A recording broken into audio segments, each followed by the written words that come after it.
এসএসসির যে তালিকা প্রকাশিত হয়েছে সেখানে ইন্টারভিউতে ডাক পেয়েছেন দাগি প্রার্থীরা। এই অভিযোগে যেদিন মামলা দায়ের করা হলো সেদিনই আন্দোলনে নামলেন এসএলএসটির নতুন চাকরি প্রার্থীরা। করুণাময় থেকে এই মুহূর্তে বিকাশ ভবন পর্যন্ত তারা মিছিল করছেন। আমাদের দুই প্রতিনিধি রয়েছেন আমাদের সঙ্গে, কৃষ্ণেন্দু অধিকারী এবং ব্রতদীপ ভট্টাচার্য। শুরুতে আমি ব্রতদীপের কাছে যাবো। ব্রতদীপ, কোন দাবিতে, কি কারণে তারা পথে নামলেন?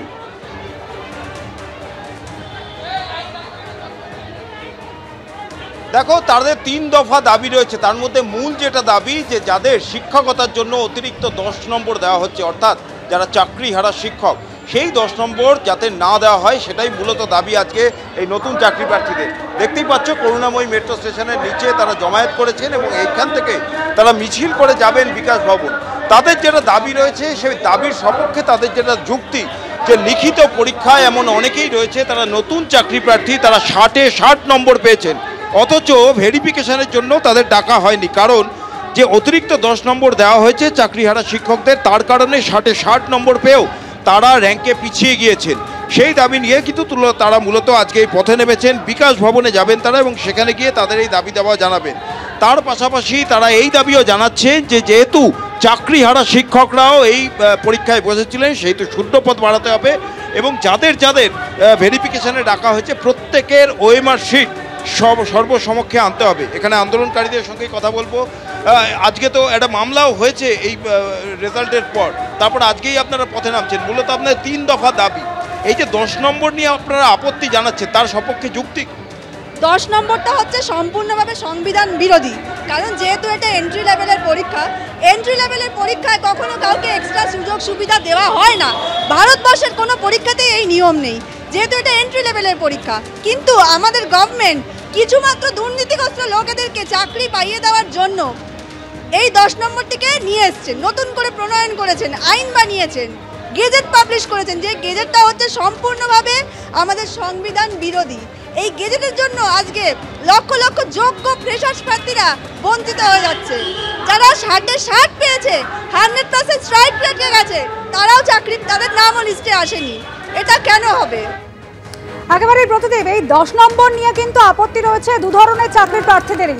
কৃষ্ণেন্দু অধিকারী রয়েছেন আমাদের সঙ্গে। কৃষ্ণেন্দু, একদিকে নতুন চাকরি প্রার্থীরা তারা পথে নেমেছেন অতিরিক্ত 10 নম্বর কেন দেওয়া হচ্ছে, অন্যদিকে মামলা পর্যন্ত দায়ের করা হয়েছে যে সুপ্রিম কোর্টের নির্দেশ সত্ত্বেও দাগি প্রার্থীরা তারা পরীক্ষায় বসেছেন।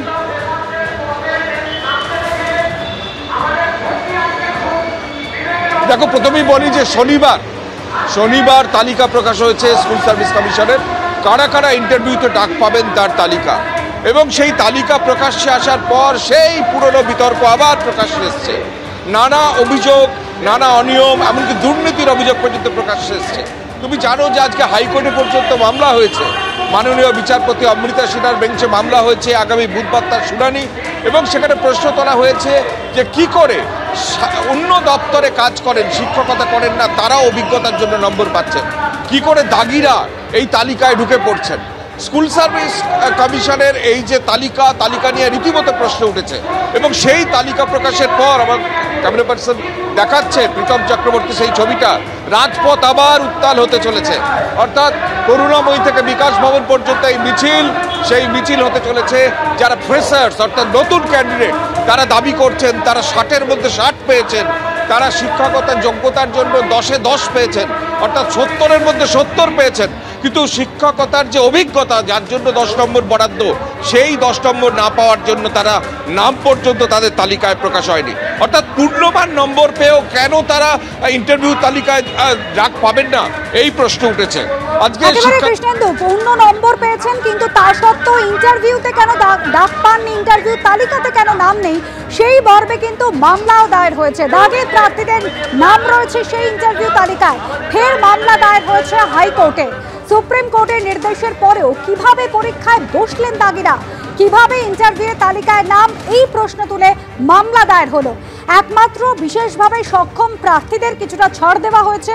এত সতর্কতা সত্ত্বেও দাগি প্রার্থীরা সুযোগ পেলে ভেরিফিকেশনের সময় তাদের বাদ দেওয়া হবে।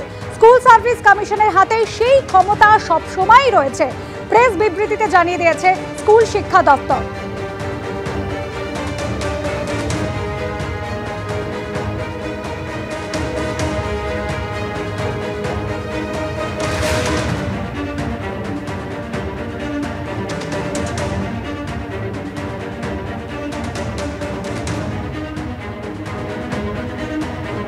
আমার রেজাল্ট রয়েছে। ইংলিশ ক্যান্ডিডেট আমি লিখিত পরীক্ষায় 60 পেয়েছি, আর আমার একাডেমিক স্কোর 10-এ 10 রয়েছে। অথচ আমি যখন রেজাল্ট দেখি তখন আমি দেখতে পাই যে আমি কোনো মতেই ভেরিফিকেশনের জন্য কল পাইনি। 100% মার্কস নিয়ে আসার পরও আমি যে কেন ডাক পেলাম না সেটারই জবাব চাইতে এসেছি। এখানে এক্সপিরিয়েন্স মার্ক যোগ করে 70-এর মধ্যে 77 কি করে কাট অফ চলে আসে, এই জবাবটা আমাদের মুখ্যমন্ত্রীকে দিতে হবে এবং কমিশনের চেয়ারম্যান সিদ্ধার্থ বাবুকে দিতে হবে। আমার যে বক্তব্য এটা পুরোটাই দুর্নীতি, কারণ অনেকগুলো নমুনা আমাদের কাছে এসছে, দাগি আসামিরা লিস্টে এসেছে। এটা কি করে সম্ভব?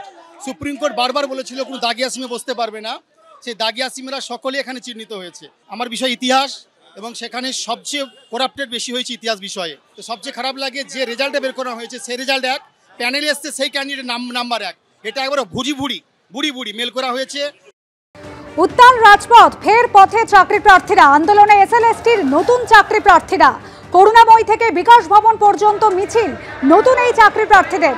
মিছিলের পর অবস্থান বিক্ষোভ কর্মসূচিও রয়েছে তাদের। অভিজ্ঞতার জন্য 10 নম্বর নিয়ে আপত্তি তুলছেন এই নতুন চাকরি প্রার্থীরা।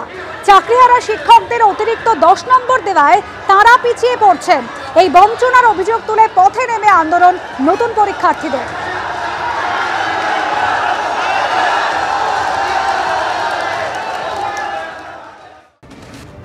চাঁদদানিতে বিজেপির পার্টি অফিসে ভাঙচুরের অভিযোগ তৃণমূলের বিরুদ্ধে। অস্বীকার শাসক দলে।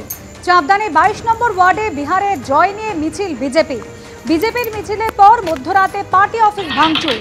কাউন্সিলরের অনুগামীদের বিরুদ্ধে ভাঙচুরের অভিযোগ বিজেপি। ক্লাব নিয়ে নিজেদের গোষ্ঠী কোন্দলে ভাঙচুর, পাল্টা দাবি তৃণমূল কংগ্রেসের। 22 নম্বর ওয়ার্ডে একটা গন্ডগোল হয়েছে, একটা ক্লাব ভেঙেছে, সেই নিয়ে বিজেপি একটা নোংরা রাজনীতি করছে। তাদের বক্তব্য হচ্ছে যে এটা বিজেপির পার্টি অফিস, তৃণমূলীরা ভেঙেছে। আপনারা খবর নিয়ে দেখুন, যে নেতা ফলাও করে চেঁচিয়ে এই কথাগুলো বলছে সম্পূর্ণ মিথ্যে কথা। এলাকার লোক সবাই জানে যে এটা একটা ক্লাব। এখানে বিজেপিদের নিজেদের ভেতর গন্ডগোল, সেই নিজেদের ভেতর গন্ডগোলটাকে তারা তৃণমূলের ঘাড়ে চাপিয়ে দেওয়ার চেষ্টা করছে। এটা কোনো পার্টি অফিসই ছিল না বিজেপি, এটা ক্লাব। এলাকার মানুষ বলে দেবে, এলাকার মানুষকে জিজ্ঞেস করলে আপনারা পাবেন। চাপদানি মিউনিসিপ্যালিটির 22 নম্বর ওয়ার্ডের কাউন্সিলরের গুন্ডারা, 2-4-5টা গুন্ডারা এসে ভারতীয় জনতা পার্টির কিষাণ মোর্চার সভাপতি সঞ্জয় চৌধুরীর বাড়ির কাছে এসে গালাগাল করে আর মারধর করে। তারপরে কেসাকেসি হয়, থানাতে কমপ্লেন দেওয়া হয়, দুপক্ষই কমপ্লেন দেয়। আর তারপরে 11:30-12টার সময় 30-35টা ছেলে পাঠিয়ে পুরো সঞ্জয় চৌধুরীর যে ক্লাব আছে পুরো ক্লাবটা ভাঙচুর করা হয়, আর দোকানটার তালাওলা ভেঙে কিছু চুরি করা হয়। অনেকগুলো চেয়ার টেবিল ছিল, অনেকগুলো চেয়ার টেবিল চুরিও করা হয়। আর তারপরে সাউন্ড বক্স ছিল, ডিজে সব ছিল, অনেকগুলো ভাঙচুর করা হয়েছে, অনেকগুলো চুরি করেও নিয়ে চলে গেছে। পুলিশ রাত্রিবেলা পৌঁছেছে। পুলিশ এমন তো হয় না কি পুলিশ জানে না, কারণ ওখান থেকে পুলিশ মাত্র 300-400 মিটার দূরে ছিল, তার সত্ত্বেও কেউ আটকাতে পারেনি। গুন্ডামি মস্তানির চরম পর্যায়ে পৌঁছে গেছে, কারণ 4 মাস পরে নির্বাচন আছে, ভয়ের সৃষ্টি করা হচ্ছে।